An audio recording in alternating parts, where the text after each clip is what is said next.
Quero agradecer também muito ao professor Velasco, inclusive pela dimensão problematizadora aí que agregou ao debate.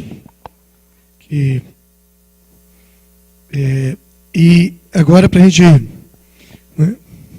A minha formação é mais de grego e latim, já fui até acusado pelo Arthur de ser, o que é fato, professor de português de carreira. Eu vou falar, não vou me atrever a falar inglês, né? Por último, mas não menos importante, naturalmente. E quero agradecer à ministra Maria do Rosário, porque ela estava prevista para participar, né? A previsão é de que participasse ontem. E por motivos de força maior no Brasil não pôde vir, mas fez questão de vir hoje, de estar presente, de participar da conferência, né? A mesa seria outra ontem, e foi muito bom que fosse incorporada aqui. Então, agradecer o esforço que ela fez e que todos e todas que estão aqui também fizeram pela importância do tema, não só para nós como interessados, estudiosos, etc., mas para o país, né? Para a região, e na medida em que a nossa política externa tem uma contribuição também a dar ao mundo, até numa escala mais global, né? Então, com muita honra, muita alegria, que eu passo a palavra à ministra de Direitos Humanos, do governo brasileiro, nossa amiga e deputada Maria do Rosário. Obrigada. Eu quero cumprimentar, então, e agradecer ao ministro do UCE, professor do UCE aqui conosco, e dizer que é uma honra muito grande estar aqui com vocês. Foi muito importante ouvir essa mesa, também ouvir como militante, como parte dessa caminhada, ouvir como integrante do governo da presidenta Dilma, e considerar que as contribuições do Arthur Henrique, da Vera, do Jackson Schneider, do deputado Nelson Pellegrino, do professor Sebastião Velasco, que realmente são muito significativas, não só sobre política externa em si, mas sobre o Brasil também no mundo, sobre o tipo de inserção que o Brasil busca na esfera global, e sobre o tema de direitos humanos, que é necessariamente também um tema de política, de Estado, de sociedade, de interação, de princípios, de ordenamento jurídico, de direito, portanto, de direitos humanos como direito, como democracia e como superação das estruturas de violência que marcam profundamente a sociedade contemporânea na negação de direitos. Eu quero, nessa reflexão, em primeiro lugar, produzir aqui com vocês, ainda que brevemente, uma análise de que o país que mudou o seu perfil de interação com o mundo nos últimos 10 anos, desde a vitória do presidente Lula, é também um país que mudou as suas relações internamente, no plano doméstico. Se ao longo dos últimos 10 anos, e isso é verdadeiro, nós alteramos o conteúdo da nossa presença no cenário internacional, e isso ocorreu num contexto muito importante, diante das primeiras marcas, das primeiras experiências, das mais fortes experiências recentes de superação do neoliberalismo mais ofensivo no mundo contemporâneo, corresponde à vitória do presidente Lula no Brasil, à vitória da esquerda no Brasil, reforçando uma mudança importante no plano global, naquele período.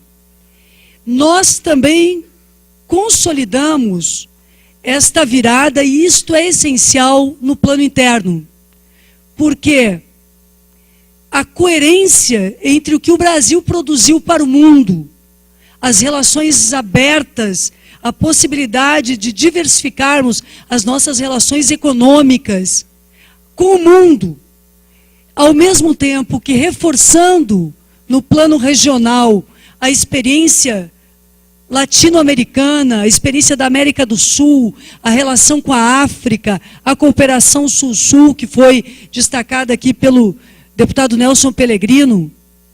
Ao mesmo tempo que nós produzimos isso para o mundo, a possibilidade de sermos escutados pelo mundo pelas instâncias multilaterais, no âmbito das Nações Unidas, no Sistema Internacional de Direitos Humanos ou no Sistema Interamericano, a possibilidade de diálogo com os trabalhadores e os povos do mundo, do meu ponto de vista, se deu porque nós agimos com coerência no plano interno e produzimos mudanças que o nosso país nunca tinha vivenciado até então.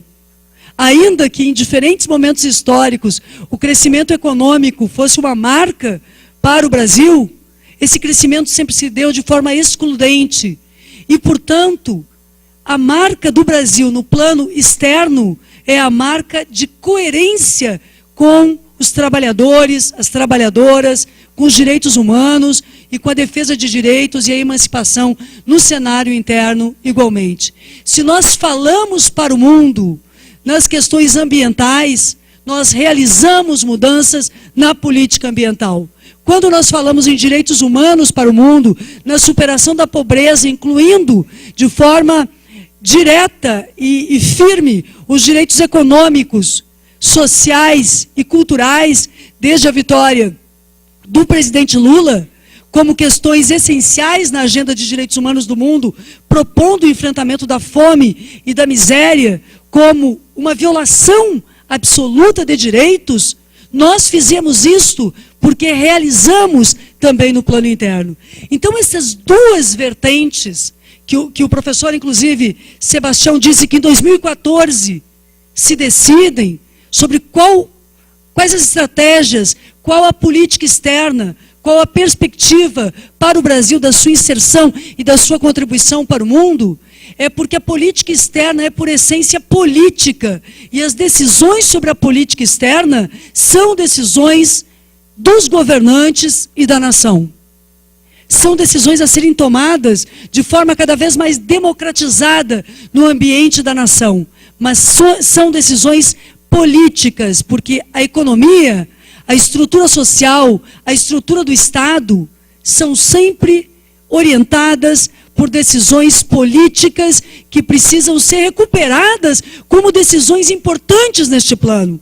Lamentavelmente, no último período, talvez nós tenhamos vivenciado uma tentativa de esvaziamento da política, uma tentativa de esvaziamento do sentido da política e do valor da política, superada, num discurso como se ela fosse superada permanentemente pela técnica, pelo conhecimento no plano acadêmico, exclusivamente no plano acadêmico e técnico.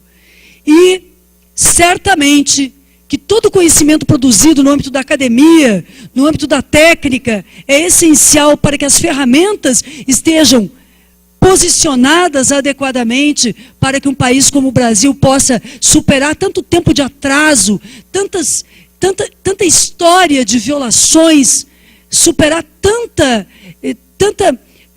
tudo que significou o período escravista, o período, enfim, todos os períodos de violações absolutas de direitos no nosso país, e particularmente no período mais recente, em termos históricos, o período da própria ditadura militar no Brasil, e posteriormente a isto, a dimensão do Estado mínimo, o comprometimento das funções básicas do Estado, da capacidade de planejar a sua intervenção.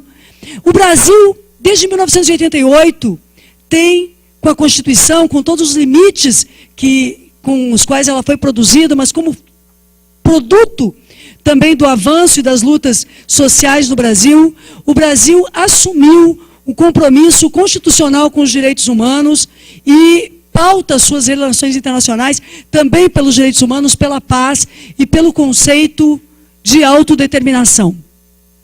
Este Brasil, que se pauta por estes conceitos, é um país complexo do ponto de vista da sua política externa. É um país que, ao posicionar-se nos organismos multilaterais, talvez aqueles que sempre antagonizam a posição do bem contra o mal e que procuram, diante das nações do mundo, implementarem o seu tipo de Estado, o seu tipo de nação, o seu tipo de democracia e de valores, talvez aqueles que pensem os outros como um espelho de si próprios, não compreendam a complexidade da atuação diplomática e política do Brasil em termos de política externa. Para o Brasil, o reconhecimento do outro como interlocutor pressupõe um grau de igualdade, não hierarquias internacionais compostas a partir de interesses econômicos ou comerciais. Jamais no plano dos direitos humanos uma perspectiva de seletividade, de biombo, de intenção calculada a partir da qual os direitos humanos fazem parte do interesse subjacente da ordem econômica. É mais complexa a posição brasileira nas instâncias internacionais. Mas sempre, eu posso assegurar a vocês, no período do presidente Lula e particularmente o ministro Dulce mais do que eu, no período do presidente Lula e também no período da presidenta Dilma, as posições complexas assumidas pelo Brasil têm procurado reequilibrar relações no plano internacional, empoderando aqueles que foram esvaziados da possibilidade de sentarem à mesa dos grandes e decidirem os seus próprios destinos. O Brasil não sustenta posições de ingerência a partir da perspectiva dos direitos humanos. Porque, em geral, aqueles que pretendem, com a atuação de ingerência, ocupar territórios e posicionarem-se dentro dos estados nacionais como redentores, têm produzido violações de direitos humanos gravíssimos onde quer que seja. E aí, o início do governo do presidente Lula é para nós um motivo de orgulho do qual nós não devemos nos afastar.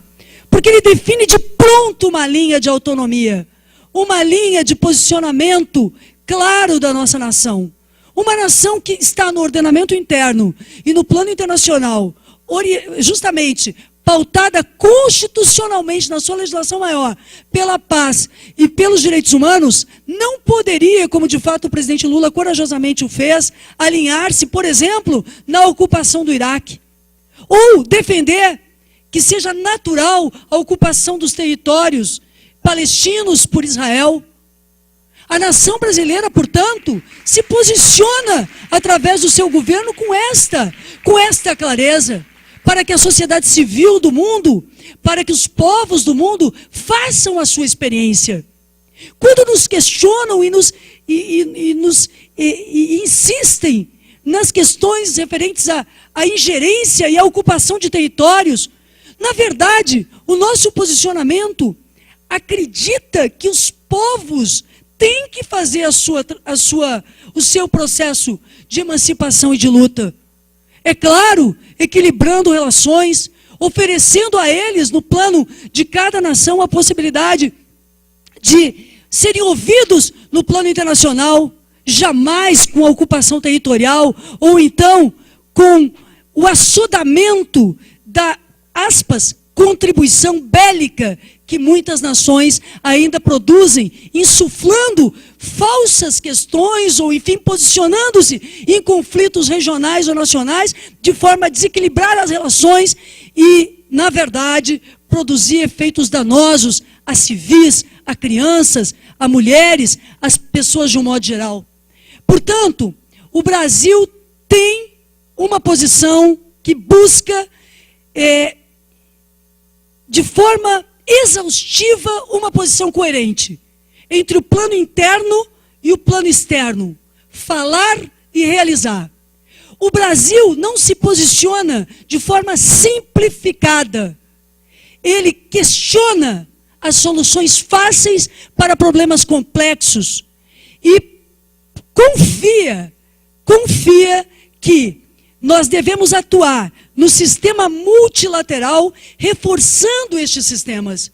Seja no plano dos direitos humanos, o Sistema Internacional de Direitos Humanos, seja o sistema, no plano regional da OEA, o Sistema Interamericano de Direitos Humanos. No último período, nós ampliamos significativamente a nossa presença nesses sistemas. Voltamos ao Conselho de Direitos Humanos das Nações Unidas, e que é importante dizer, o Brasil teve um importante papel na consolidação desse instrumento, que é o Conselho de Direitos Humanos das Nações Unidas. Temos fomentado que não mais alguns sente-se em torno de uma mesa para debaterem temas que dizem respeito à humanidade como um todo. Mas a diversificação de atores que possam contribuir na busca da paz nas diferentes regiões do globo podem ser muito importantes para encontrarmos soluções diante delas. O Brasil também participa de órgãos de tratado em várias áreas.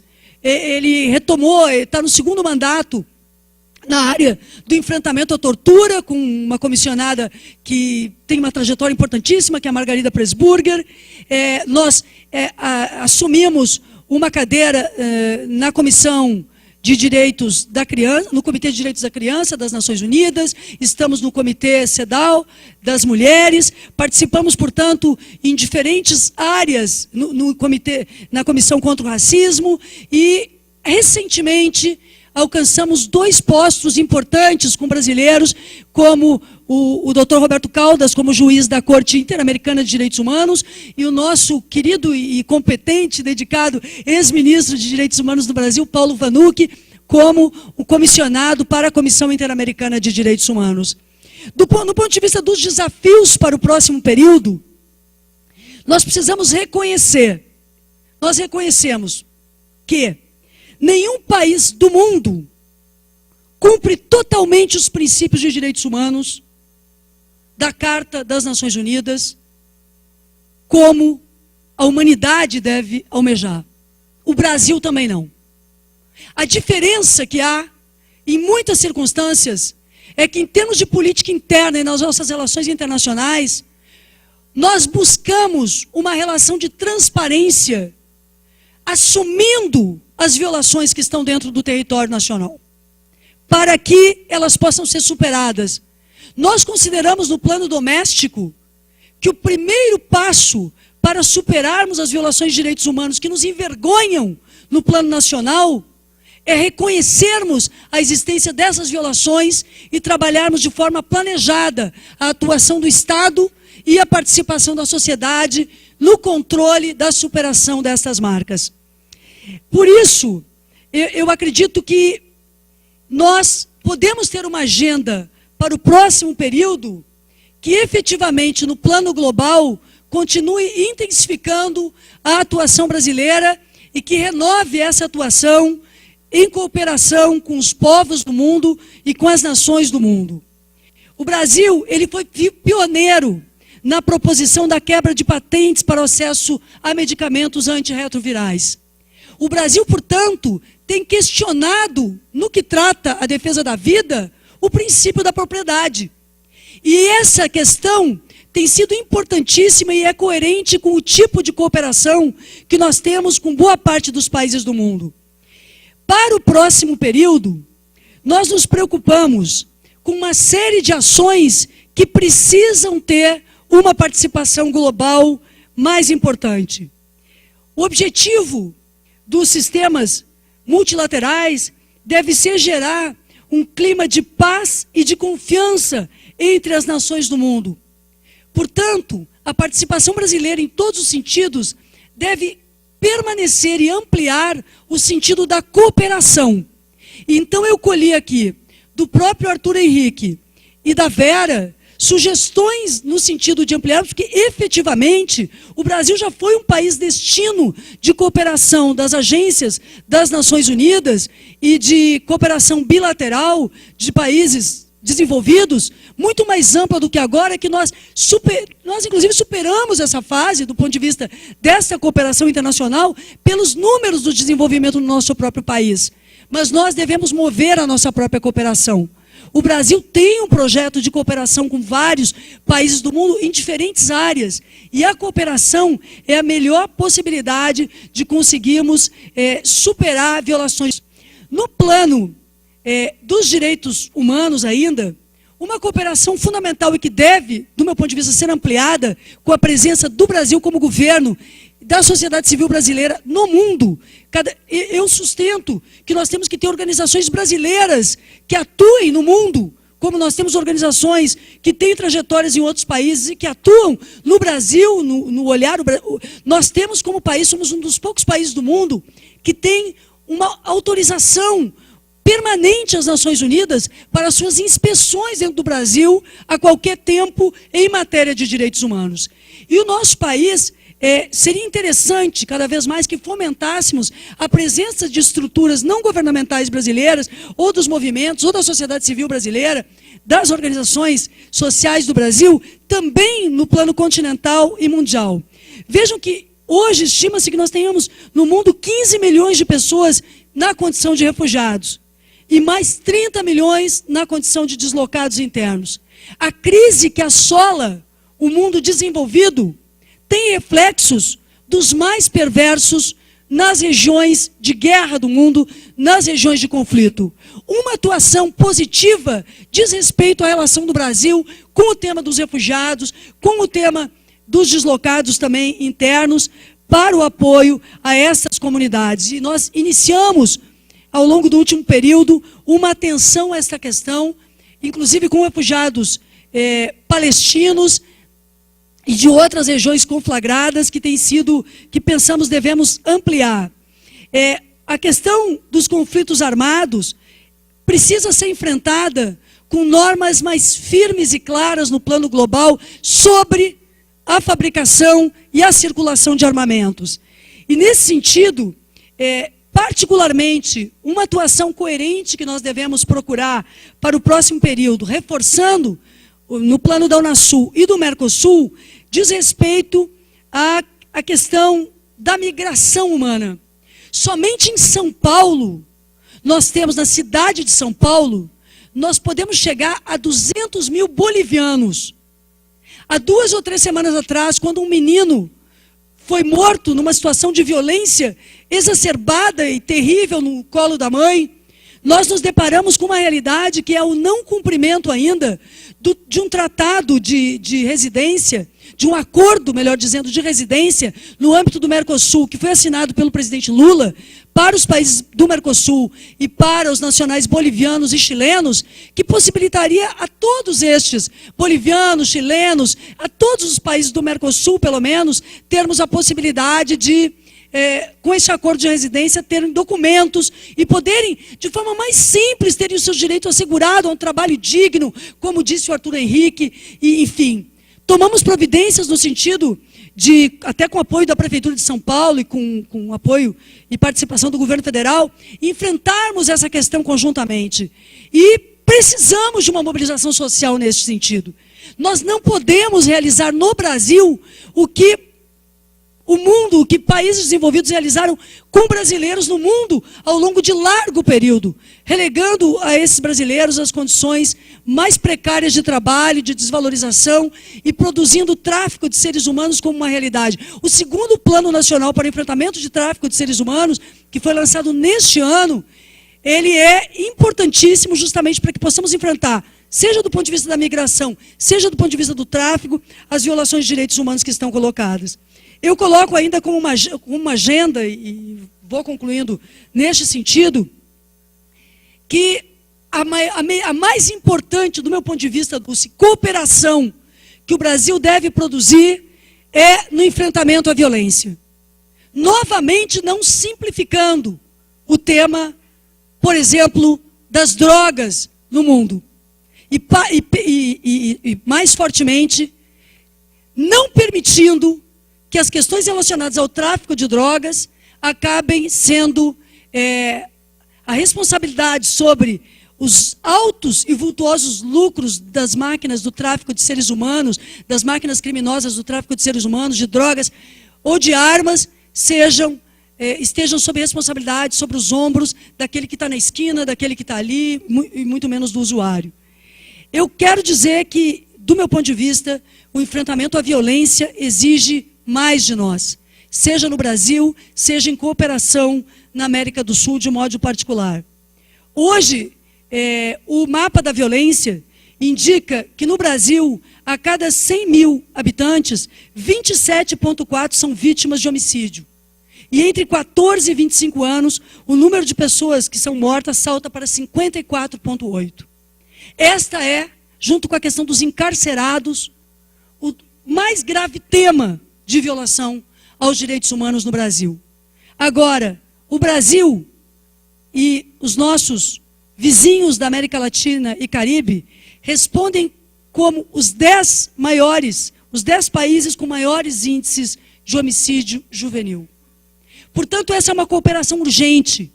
Esse é um trabalho que nós precisamos realizar imediatamente, seja no plano interno, seja em cooperação, especializando a nossa possibilidade de lidar com o fluxo de pessoas como um fluxo humanizado, a possibilidade que a informação seja produzida de forma humanizada, de que as mídias possam ter objetivos humanistas. E neste patamar, não há nenhuma dúvida, Arthur Henrique, que as questões relacionadas e que estão em alerta, sobretudo diante da constituição de instrumentos que estabeleçam uma regulação democrática e com controle amplo da sociedade sobre os meios de comunicação, no que trata também a questão da internet, a comunicação virtual, e o direito que a presidenta Dilma disse com muita propriedade, o direito humano de não sermos investigados, de não sermos, enfim, monitorados por qualquer país do mundo, pelo interesse de qualquer agência de inteligência no plano global que vise exclusivamente o seu interesse local, certamente passa a ser uma questão muito relevante para que os países efetivamente tenham por este viés a soberania, muito mais do que pelo viés simplificado de tratarmos a soberania como um elemento em contradição com os direitos humanos. Nós costumamos dizer que soberanamente o Brasil assumiu o sistema interamericano, assumiu a jurisdição da Corte Interamericana. Nós costumamos dizer que foi por soberania que nós aderimos aos sistemas internacionais. E que, portanto, o cumprimento de diretrizes e sentenças internacionais no que trata a questão de direitos humanos é uma obrigação brasileira em todos os sentidos, porque nós fizemos isso como um país democrático, aceitamos a jurisdição da Corte Interamericana, aceitamos as jurisdições internacionais e acreditamos que isto apenas qualifica o mundo na trajetória de direitos humanos. É diferente de assumirmos uma perspectiva, enfim, de violação da soberania. E, efetivamente, por último, meu querido Luiz Dulce, um alerta que me parece importante é que o país esteja atento a qualquer onda, às ondas fundamentalistas no mundo e no Brasil, em todos os sentidos. Eu não poderia deixar de dizer isso aqui, porque eu comecei essa fala falando da coerência interna e externa do Brasil. E, portanto, um país efetivamente democrático é um país que tem um Estado laico e que orienta a sua atuação a partir da perspectiva deste Estado laico interagindo democraticamente com a sociedade. Muito obrigada.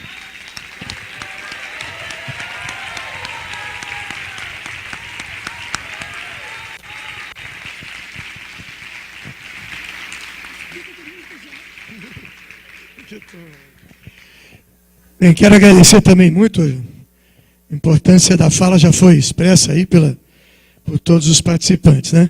A contribuição da ministra Maria do Rosário, que aliás tem enfrentado não poucas batalhas fundamentalistas no Brasil, né? E acho que todos esperamos que mais. Ele vai apanhar muito, mas tem um papel fundamental, né? Estava previsto, obviamente eu não vou fazer isso, comentário sobre as falas. O que nós temos que ver é essa mesa de hoje, por várias razões, ficou mais ampla, né, com mais expositores, e isso foi, na minha opinião, pelo menos, espero que vocês pensem o mesmo, muito importante, porque com visão sindical, das organizações não governamentais, do empresariado, uma visão acadêmico-científica, do parlamento, né, do executivo, quer dizer, isso compõe permite que vocês, inclusive, façam a síntese, né, que a mesa não tinha intenção de que fosse um debate só entre as pessoas da mesa. Agora, teria que ver, porque, pela orientação que me deram, haveria um breve debate, considerando que tem que haver um intervalo de almoço e a sessão da tarde, né? Vamos ver se pode ser assim, eu vou consultando aqui todos os participantes. Tem várias perguntas feitas por escrito, né? A gente distribui aqui, algumas não tem destinatário mencionado, expresso, mas a gente distribui essas perguntas por escrito e poderíamos ouvir 3 perguntas e não 5, como originalmente tinha se pensado. Eu digo por causa do intervalo. Para mim não tem problema. E acho que nós todos gostaríamos de fazer muito mais, né? Mas pode ser. Nós ouviríamos 3 pessoas no microfone, que fariam as suas perguntas, e as que chegaram por escrito, conforme foi orientado no início, seriam distribuídas aqui também. Depois teríamos...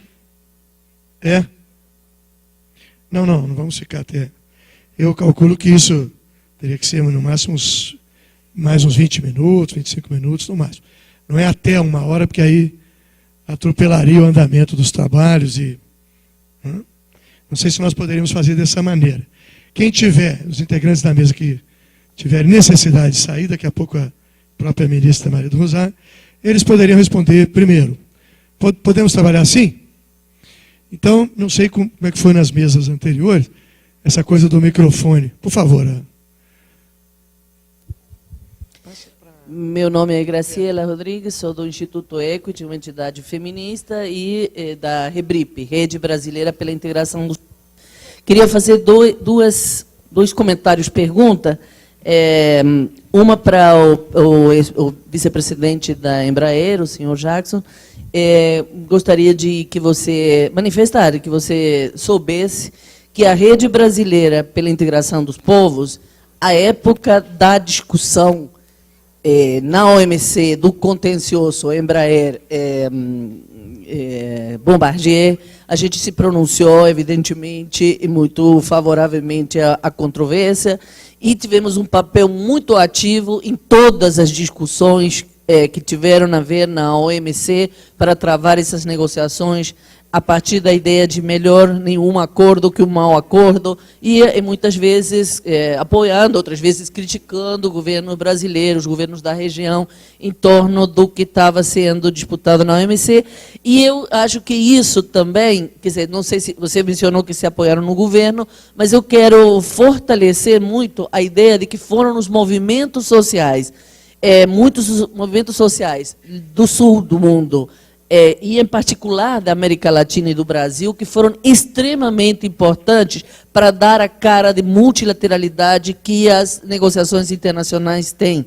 E isto é parte do processo democrático e parte do processo em que nós pensamos que tem importância esta participação, esta democratização da política externa, e inclusive apostamos no processo de integração regional e no Mercosul em particular, pensando na pergunta que você fez no final, porque isto é o que determina a possibilidade de Brasil ser um país âncora dentro dos BRICS, por exemplo, ou de alguma maneira buscar um equilíbrio maior nas relações internacionais. Então, não é por acaso que a gente tem que apoiar mais a integração regional, tem que apoiar o Mercosul, e eu queria que, se você pudesse, nos comentários, fizesse enfim, sua visão, ou a partir da visão empresarial, sobre o processo de integração regional na América Latina e a presença das empresas na região, especialmente na parte da defesa, com o Conselho da Defesa da Unasul, que eu acho que é um instrumento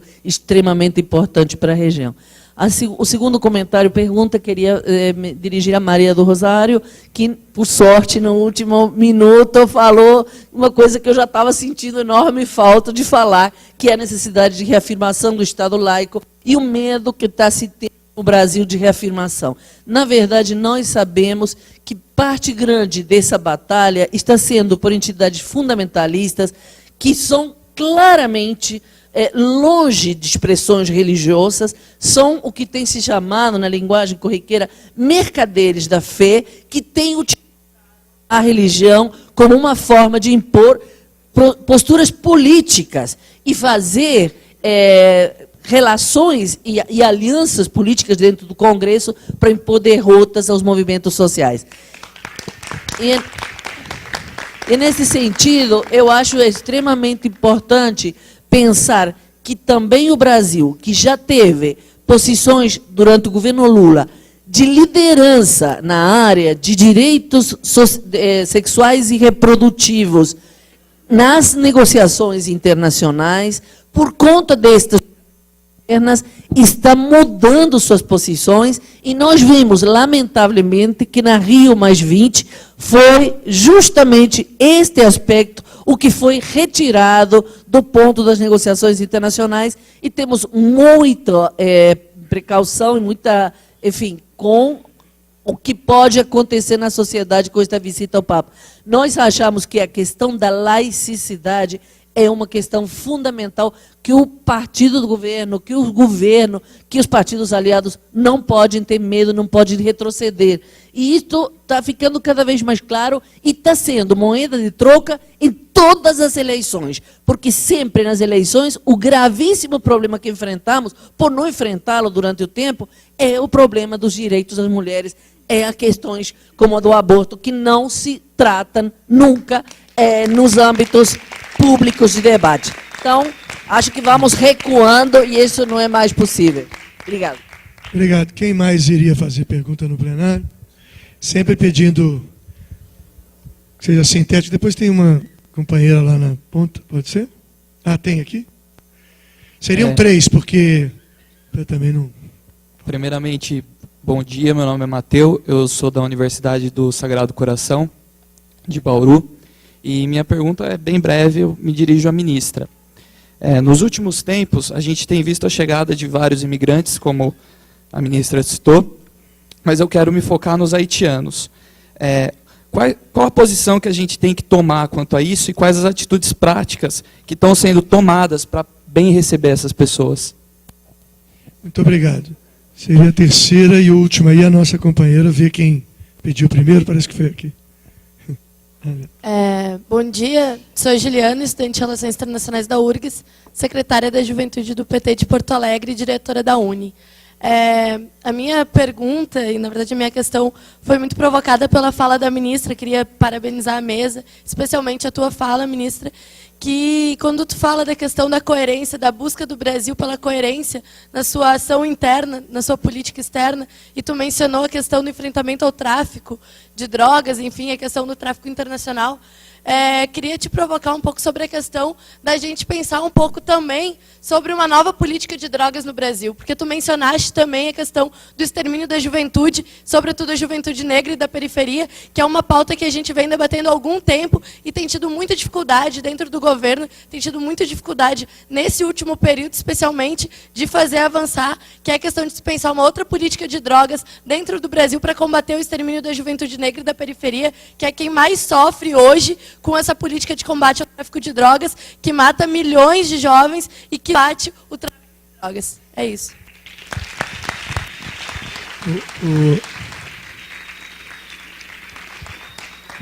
O Arthur Henrique puxou aqui a minha orelha, com razão, no caso. Ele sempre, quando puxa, é com razão. Porque tinha uma outra companheira que ia falar ali. Ele falou, então falam 4. Eu tinha... Hein? Bem, aí se forem 7 ou 8, acho que já não teremos... Hein? Então 5. O nosso companheiro aqui embaixo, a companheira lá, falaria... Tudo bem? É uma que está de óculos ali. Bom, eu sou Gilberto Leal, da Coordenação Nacional de Entidades Negras, participando de uma mesa sobre relações Brasil-África, relações internacionais. Primeiro, Nelson Pellegrino, meu companheiro Pellegrino da Bahia, quero dizer o seguinte, eu já vi que eu não tenho como perfil para ser deputado, face à sua elegância. Falou de governos anteriores, nenhum demérito, eu tenho bastante demérito com governos anteriores. Então, estou só aqui fazendo uma provocação. Com relação a Mandela, nós já encaminhamos para a coordenação da conferência, que na conferência final, a Magna, façamos uma homenagem a Mandela, além do que você propõe para essa mesa. Mas a minha provocação é na seguinte questão. Em nome, e aí muitos da mesa falaram sobre isso, em nome da não ingerência e da defesa da autonomia dos países nas relações internacionais, não podemos, e eu gostaria de ouvir comentário dos diversos membros da mesa, não podemos colocar o Brasil numa posição de não ouvir, não enxergar questões de naturezas cruciais em termos de violência, estupro, direitos humanos, opressões das mais diversas naturezas, onde nós estamos aí se relacionando com países, e aí poderia dar diversos exemplos, dentro de África, inclusive, o caso da Guiné Equatorial, lá onde a família Obiang faz o que quer, né? Então, ter ido lá, né, e estabelecer uma relação onde a gente apenas, em nome disso, fechemos os olhos, os ouvidos e etc., e todos os sensores humanos, é aquela realidade. Entendo, né, e não tenho dúvida sobre a questão da garantia, dessa questão da não ingerência e autonomia, mas, por outro lado, é complicado. Voltando um pouco e encerrando a minha intervenção, vamos para a questão do BNDES e os financiamentos diversos. Quero dar só um exemplo. O caso da Vale, né, está em 9 países. E a Vale, recentemente, quem leu as notícias, foi eleita, né, no plano internacional como a segunda maior empresa que diz respeito a direitos humanos no mundo. Aí vamos ver a questão do carvão, vamos ver diversas questões onde organizações da sociedade civil local têm questionado a forma como a Vale tem. Então, se não regulamos isso e ainda damos dinheiro, não dá. Não dá, por exemplo, eu sou a favor de perdoar dívidas no continente africano, até porque as dívidas são históricas. Então, no nosso caso da população negra, sabemos o quanto se deve. Então, qualquer 900 milhões de dólares de dívida é muito pouco. Agora, não pode se perdoar essa dívida como forma de abrir porta para empresas que vão lá para desrespeitar direitos fundamentais dos trabalhadores, seja na África, seja na América Latina e Caribe. Obrigado. Muito obrigado, Gilberto. Teria que chegar aquela companheira que está lá no meio aqui do plenário à direita. Vai ser a última pergunta. As perguntas escritas eu já distribuí para os destinatários da mesa. Depois nós vamos voltar para as conclusões, tá? Bom dia, primeiramente. Meu nome é Joyce. Sou uma ingênua graduanda de Relações Internacionais da Universidade de São Paulo. E eu vou tentar ser breve. Eu gostaria de saber como que a gente poderia pensar uma conciliação, uma coerência, não só entre as instituições do nosso Estado, mas também entre os poderes, assim, né, de uma maneira mais... Porque vemos, acho que, uma incoerência, muito tanto do legislativo, do judiciário, a gente não... Então, assim, eu encaminho isso à ministra, mais uma para ela, e é isso, eu acho. Obrigada. Tá bom, muito obrigado. Então, é claro que nós... tem muitas outras questões a apresentar, mas não é viável aqui. O que eu deveria, pela orientação que me deram, ler cada uma das perguntas escritas, mas para a gente ganhar tempo, né, eu passei para os destinatários. Quase todas tinham, ou era para a ministra Maria do Rosário, ou era para um ou outro dos integrantes da mesa. Eles próprios lerão e responderão. Então, quero sugerir que a gente passe agora para a fase conclusiva do nosso debate. Cada um, eu vou passando a palavra aos integrantes da mesa. Acho, sinceramente, e falo com sinceridade mesmo, que foi uma boa mesa, muito rica de pistas, de reflexões, de problemas. Acho que um dos objetivos da conferência é esse também, não é? Só dar respostas, é levantar questões para a gente continuar aprofundando, né? Então, alguns integrantes da mesa não receberam perguntas específicas, mas falarão daquilo que acharem que podem contribuir, tá bom? Então eu vou seguir tem um problema também de horário, vou passar primeiro para o doutor Snyder, da Embraer. Obrigado.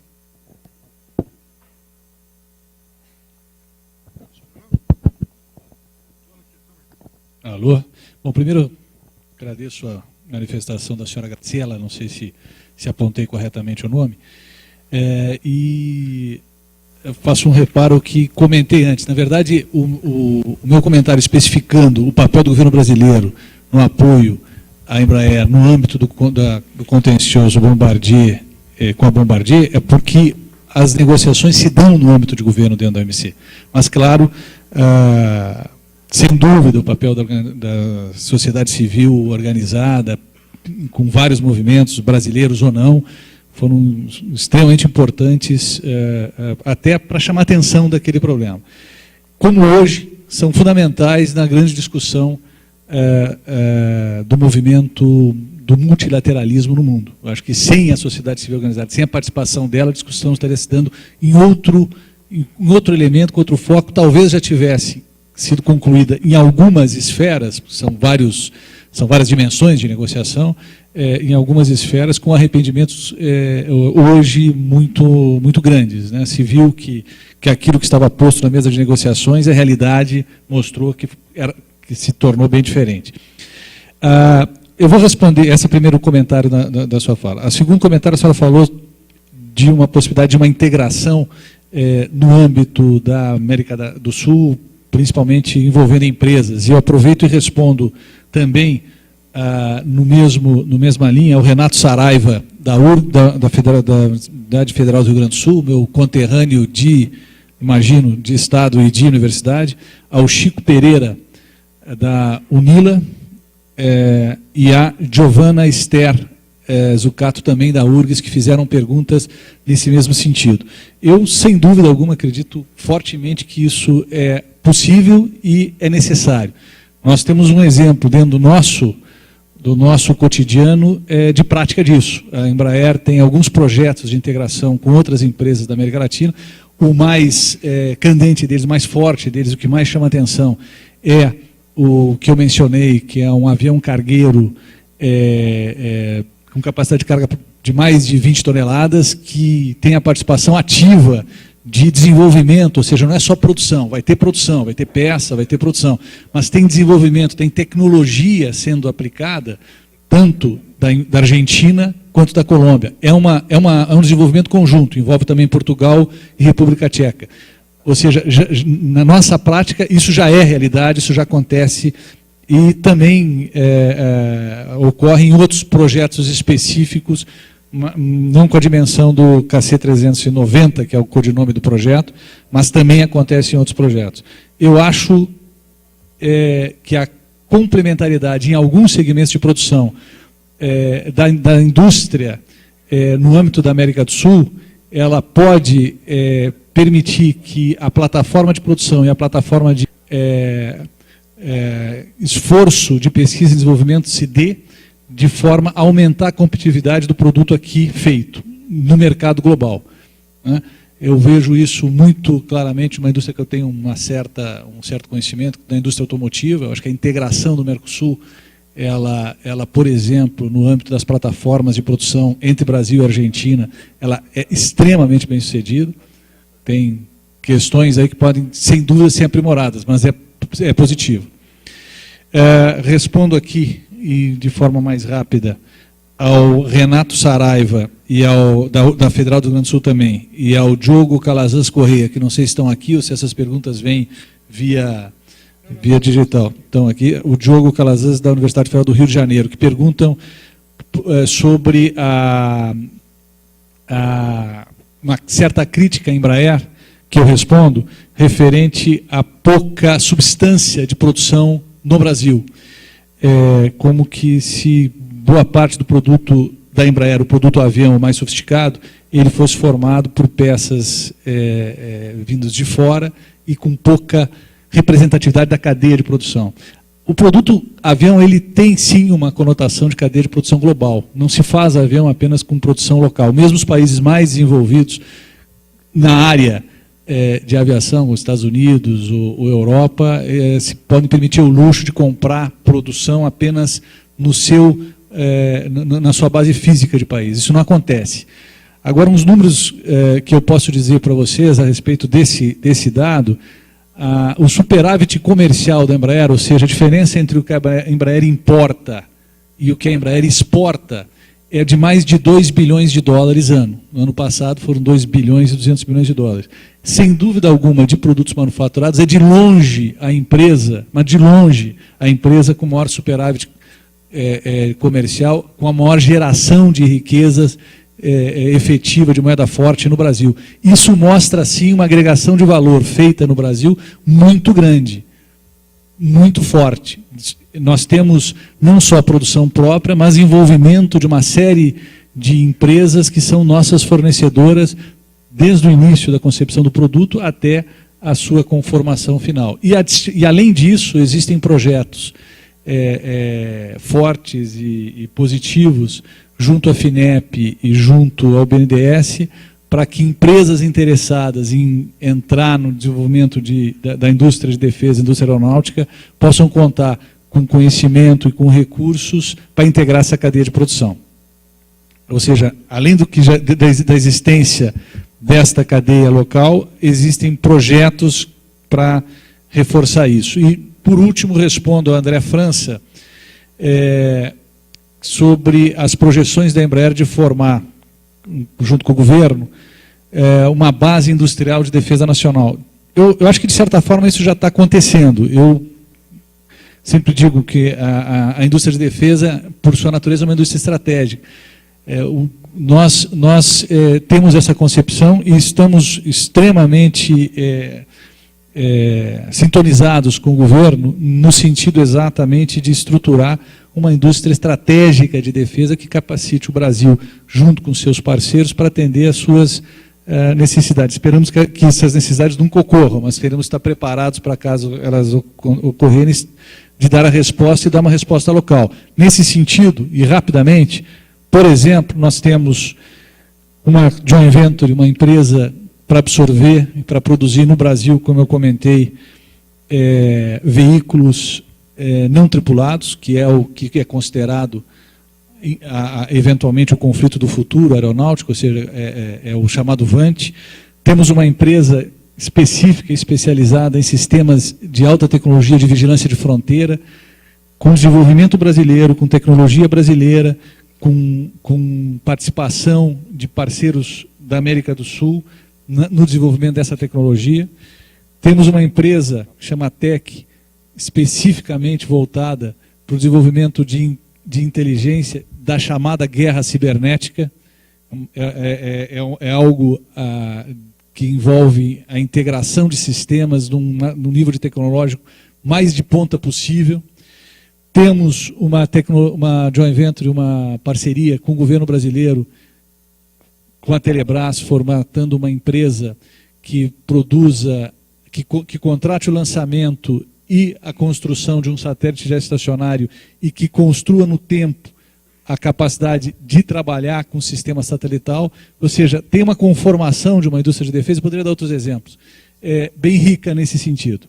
Então, já existe essa preocupação do governo, uma preocupação ela é ativa nesse sentido, e nós somos participantes desse processo.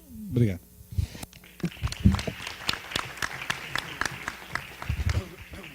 Muito obrigado, doutor Snyder. Vou passar para a ministra Maria do Rosário.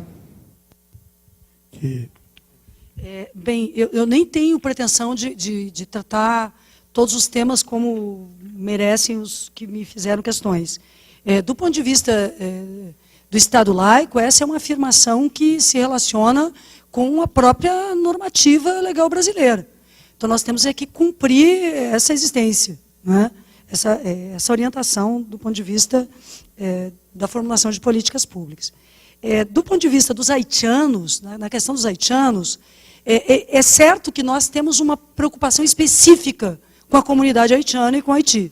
Porque o Brasil cumpre uma missão das Nações Unidas, é uma missão complexa, não é uma missão simples, que o ideal é que ela consiga migrar cada vez mais rápido para uma missão de cooperação não militar, que depende de forma específica, não apenas de decisão no âmbito das Nações Unidas, mas das condições serem construídas, onde a construção dessas condições também nós devemos participar delas. Agora, a preocupação que nós temos com os haitianos no Brasil é de duas ordens. A primeira é que, efetivamente, uma jornada de tráfico humano. E a segunda é com o próprio esvaziamento do Haiti de pessoas que podem contribuir muito com a construção de um Estado, de uma sociedade civil ativa, enfim, que estão vindo pela inexistência de perspectiva no seu próprio país. Isso não pode existir, né? Ainda mais se nós temos uma cooperação com eles. Então, o objetivo de colocar-se limites inicialmente era este. Mas nós verificamos que a colocação de limites estava engendrando um caminho para o tráfico. Então, para desativarmos a vinda da rota do tráfico pela região amazônica, nós fizemos uma operação de Estado, uma operação firme naquela região, em Brasileia, com a presença de várias pastas, desde o Ministério do Trabalho, até, por óbvio, o Ministério da Justiça, as questões todas no ambiente social, de saúde, enfim, um conjunto de questões, e verificamos cada pessoa que ali ingressou e todas as pessoas foram acolhidas de forma a ingressarem dentro do Brasil formalmente e já com direito ao trabalho, à educação, inclusive reencontrando pessoas que já tinham vindo anteriormente, que o governo brasileiro possibilitou. Então, esse é o esforço que nós temos feito. E colocamos múltiplos postos na região, que deverão operar. Tem um representante aqui do Itamaraty que talvez pudesse até abordar de forma mais adequada, mas colocamos múltiplos postos nos caminhos, nas diferentes nações, e particularmente no Haiti, movendo lá no Haiti o credenciamento para as pessoas que possam vir para cá. Nossa intenção é que não entrem mais pessoas pela via do tráfico e que elas entrem formalmente inscrevendo-se no Haiti e que aí cheguem com seus direitos assegurados no Brasil, ainda que a nossa meta seja que permaneçam lá num processo de reconstrução. Bom, no que trata a questão da política, de uma nova política de drogas, poderíamos falar de uma política diferenciada sobre o Sistema de Segurança Pública, o SUSP, o Sistema Único de Segurança Pública, uma reforma nas polícias. Para falarmos de uma reforma numa política nacional sobre drogas, articulada no plano global como política de direitos, e não apenas baseada na repressão, eu penso que é importante uma presença aí sim, muito firme, em que pese em todas as áreas seja importante, mas nessa área da própria sociedade brasileira, da juventude, de todos. Na perspectiva, até na escuta, na participação que nós estamos sendo chamados, a presidenta tem conversado com a juventude, tem conversado diretamente com muitos setores ao longo do último período, eu avalio que nós temos que criar esses canais, né? No final deste ano, nós vamos estar realizando uma espécie de fórum, no mesmo modelagem do Fórum Mundial, do Fórum Social Mundial, um fórum de direitos humanos, onde esse tema poderá estar presente pela livre inscrição de mesas e estruturas, para orientar também políticas que nós tenhamos que produzir no próximo período. Sem abrirmos mão da realização de conferências, e em 2015 nós teremos uma nova Conferência de Direitos Humanos, as etapas municipais serão no próximo ano, mas eu queria estabelecer um diálogo sobre isso, ao invés de produzir uma resposta aqui sobre as questões que estão aqui produzidas pela minha conterrânea de Porto Alegre. Ainda, por último, o que a Joyce falou da relação entre os poderes, estão na base, no mundo da democracia, né? Da democracia. E a democracia, por mais imperfeita que ela seja, ela foi uma conquista muito cara, muito dura, e que ainda continua sendo conquistada todos os dias. Por exemplo, com as questões relacionadas à memória, à verdade, à construção da justiça, as questões referentes aos desaparecidos políticos, aos mortos e desaparecidos, o processo de comissão da verdade, os comitês, e ontem, hoje, o enfrentamento da tortura, como algo de hoje ainda, Nelson, tu que é autor de um dos projetos mais importantes que a gente aprovou no último período, junto com o Nilmar Miranda. Então, eu queria dizer aqui, Joyce, eu não tenho como responder, mas sobre a democracia, quem tem que responder é a própria sociedade brasileira. A única coisa que me deixa satisfeita ao estar participando ao lado da presidenta Dilma, é ter percebido que ela, como liderança também do governo e uma liderança do país, ela, diante das grandes manifestações do país, ela propôs mais democracia. Ela propôs uma constituinte, ela propôs exclusiva, ela propôs um plebiscito. Então, acho que os governantes, em todas as esferas de onde estão, precisam produzir também ideias e propostas para a democracia, que valorizem sempre mais democracia, porque mais democracia gera melhores caminhos para o Brasil. Desculpe se eu não respondi o conjunto, mas muito obrigada, estou muito honrada de estar aqui, e estamos lá para servir esse povo brasileiro e as diretrizes que essas conferências também estabelecem. Muito obrigada. Um abraço, professor Dulce, ministro Dulce, brigadão e desculpem sair antes. Beijo. A ministra Maria do Rosário tem que sair, daqui a pouquinho nós vamos concluir, né? Passar para o professor Velasco, quiser fazer considerações finais, por favor. Duas palavras. Não, duas palavras apenas. Eu terminei falando da importância que o tema da política externa provavelmente terá na eleição de 2014, já tem hoje na disputa política, e essa disputa política se faz no Brasil de uma forma extremamente enviesada, como nós sabemos. Eu queria simplesmente usar essa palavra final para dizer da importância do grupo de reflexão de relações internacionais e de conferências como essas, que devem ser repetidas, porque a única forma de infletir essa correlação, digamos assim, negativa e desfavorável é trazer as pessoas, os grupos organizados na discussão da política externa. Muito obrigado.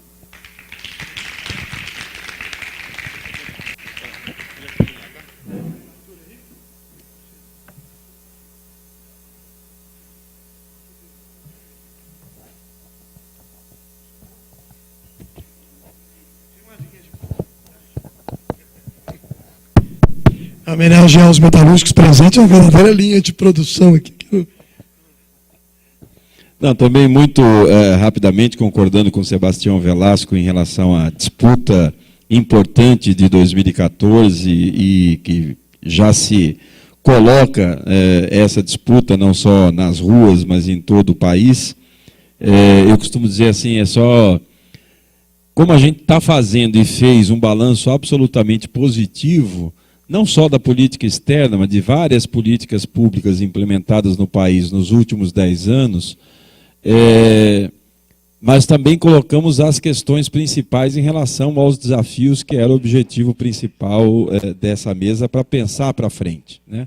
Faz um balanço positivo, mas também olha aquilo que nós precisamos aprofundar de mudanças, melhorar, fazer mais, e acho que essa é a voz que está colocada nas ruas. Eu costumo, quando estou em algum evento participando, principalmente com juventude, perguntar se o pessoal lembra quem era a ministra ou o ministro de Direitos Humanos, ou a ministra ou o ministro de Igualdade Racial, ou a ministra ou o ministro de Política para as Mulheres nos governos anteriores.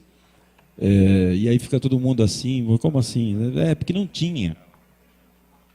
Porque não tinha porque não era importante, ou porque estava dentro de outra...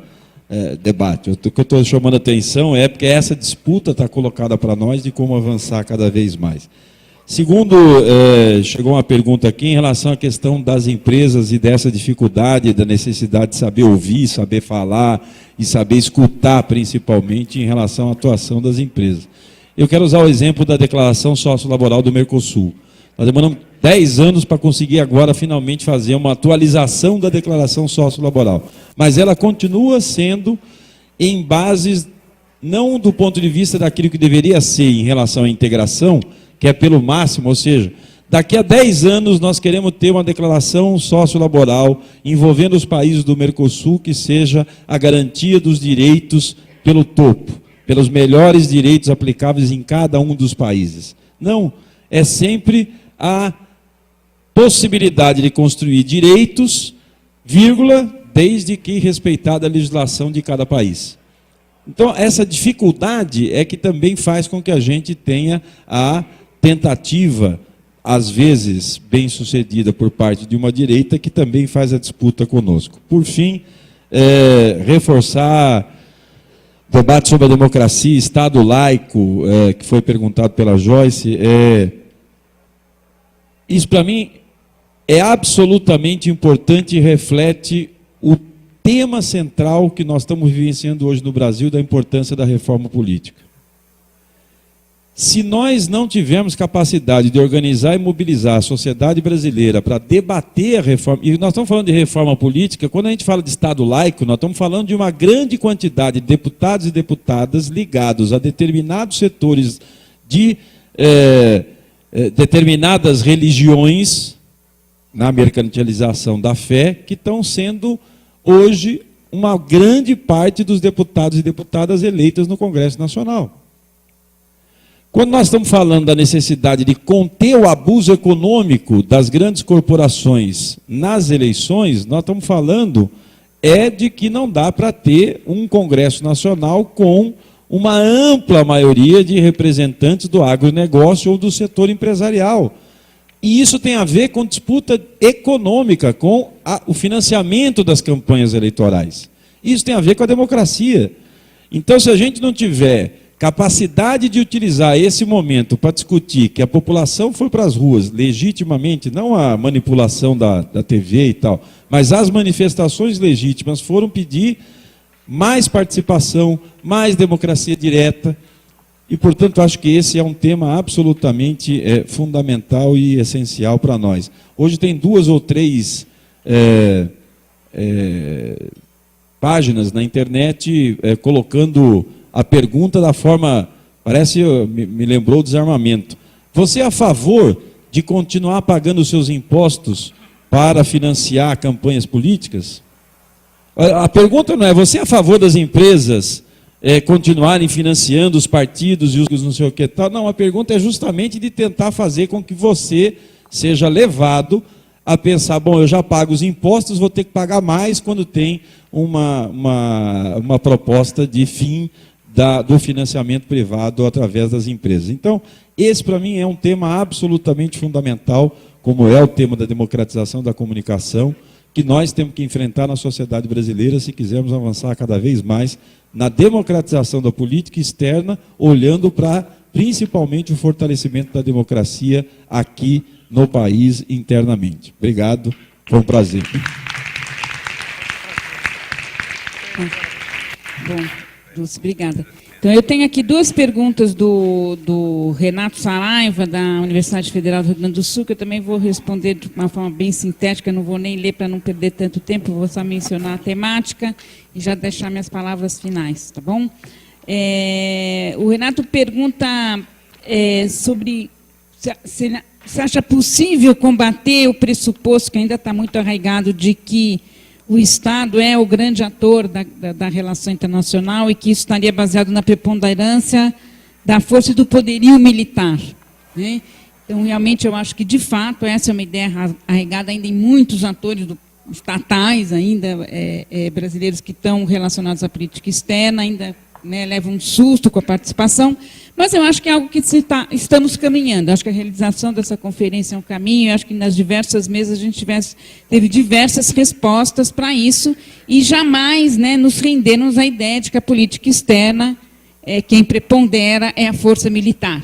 A gente espera que seja a diplomacia, o diálogo democrático entre Estados democráticos nos quais as sociedades participam ativamente e têm voz, né?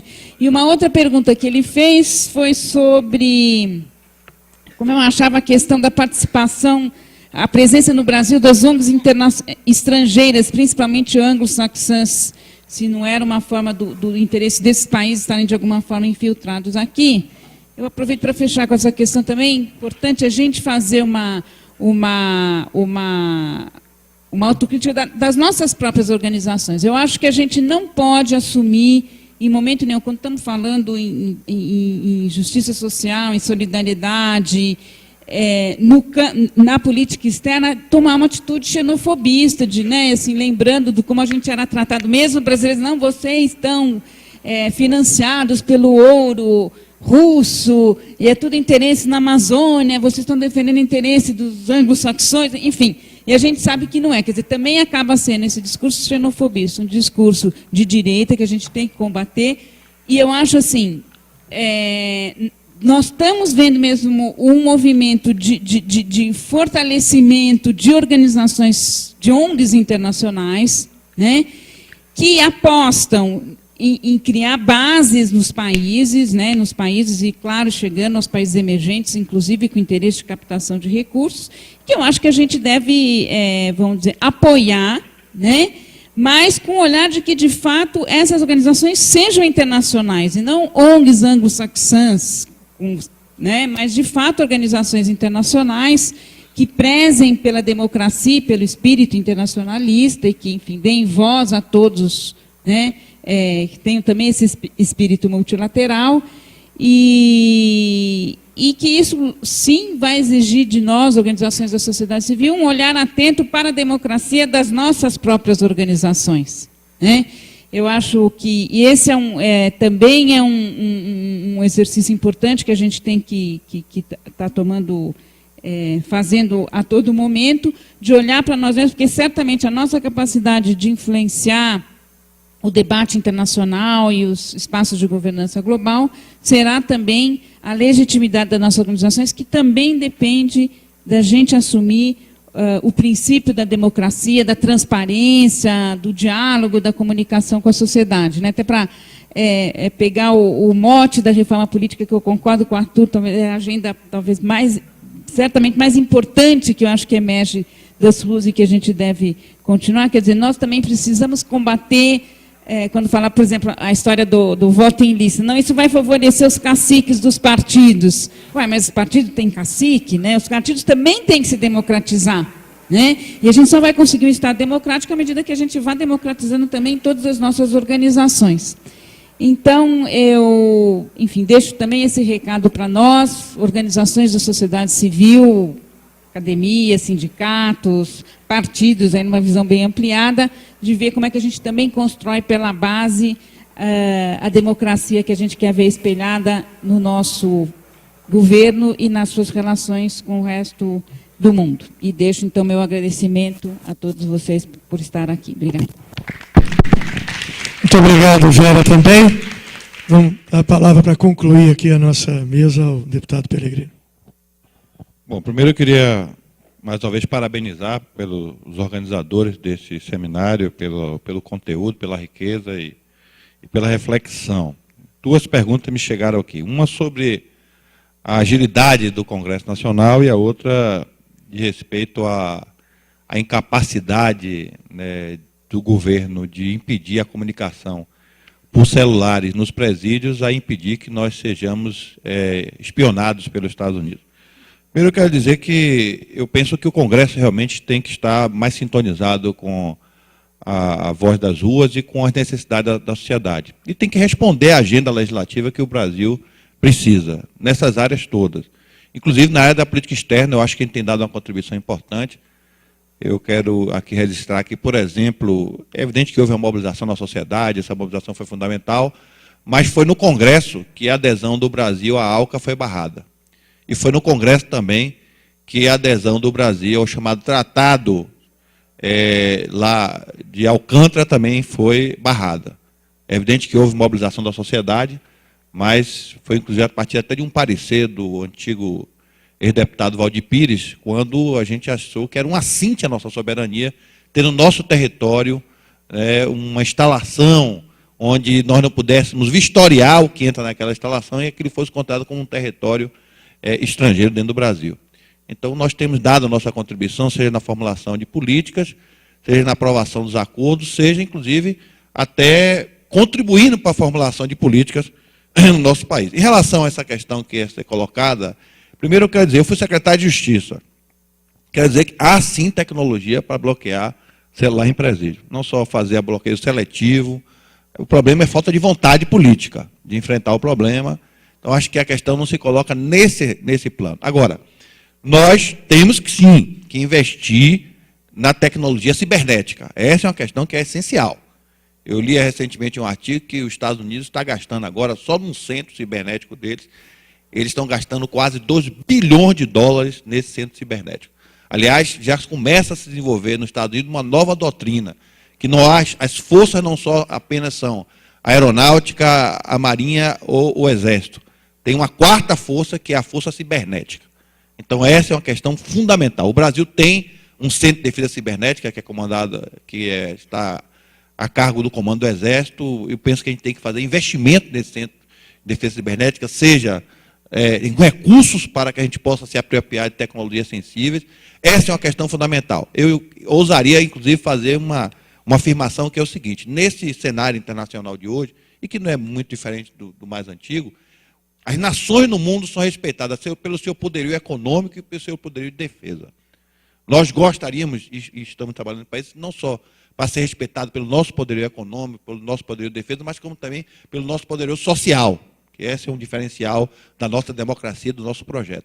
Então, o Brasil precisa investir para se inserir dentro do contexto da economia mundial, então tem que fazer investimentos pesados na ciência e na tecnologia, para que a gente possa, inclusive, mesmo sabendo que o mundo é globalizado, que o conhecimento é globalizado, mas o Brasil precisa dominar determinados tipos de tecnologia.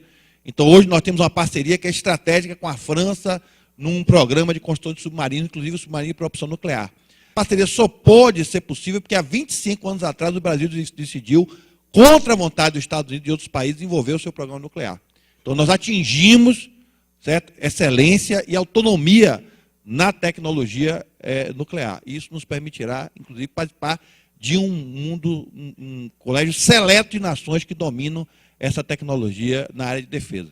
Então, o Brasil precisa investir e entender que defesa não é uma questão ofensiva, é uma questão defensiva, é uma questão de soberania, e a soberania passa, inclusive, por ter instrumentos para evitar que um cidadão comum brasileiro possa ser escutado, qualquer que seja país ou órgão, ou qualquer empresa brasileira tenha os seus interesses econômicos violados a partir desse tipo de invasão, ou até que a nossa soberania seja também desrespeitada ou até atingida quando os nossos governantes são interceptados ilegalmente. Esse episódio dos Snowden é um episódio, na minha opinião, ilustrativo, um episódio importante para que a gente possa refletir. O Brasil teve uma postura firme no rechaço a esse tipo de postura, mas não adianta só ter uma postura firme no rechaço. Nós temos que nos preparar para nos proteger e proteger as nossas estruturas. Portanto, eu penso que essa é uma questão que é essencial. Há uma pergunta também aqui, colocando que a Argentina se opõe a que o Brasil integre ao Conselho Permanente de Segurança da ONU. Eu acho que essa é uma visão que tem uma disputa regional, na minha opinião, inclusive equivocada. Nós não fomos contra que o Papa virasse argentino, certo? Não temos nenhum problema que o Papa seja argentino. Mas, guardando a devida brincadeira, eu acho que a representação permanente do Conselho de Segurança da ONU hoje, ela é composta por quem? Pelos Estados Unidos, é um país do continente americano, o Reino Unido, que é a Inglaterra, da Europa, e a França, que são países da Europa. E 2 países que estão ali naquela região da Ásia, que é o caso da China, e a Rússia, que é meio Ásia, meio Europa. Então, nós não temos uma representação da América, não temos uma representação da Oceania. Então, o Brasil, na minha opinião, legitimamente, ele se apresenta como um representante legítimo do continente sul-americano para compor. Mas não é só essa questão. É que nós defendemos, né, que há e é necessário uma nova correlação de força internacional. Nós temos 5 membros permanentes e 10 membros não permanentes, que são rotativos no mandato de 2 anos. Mas os 5 membros permanentes têm direito a veto.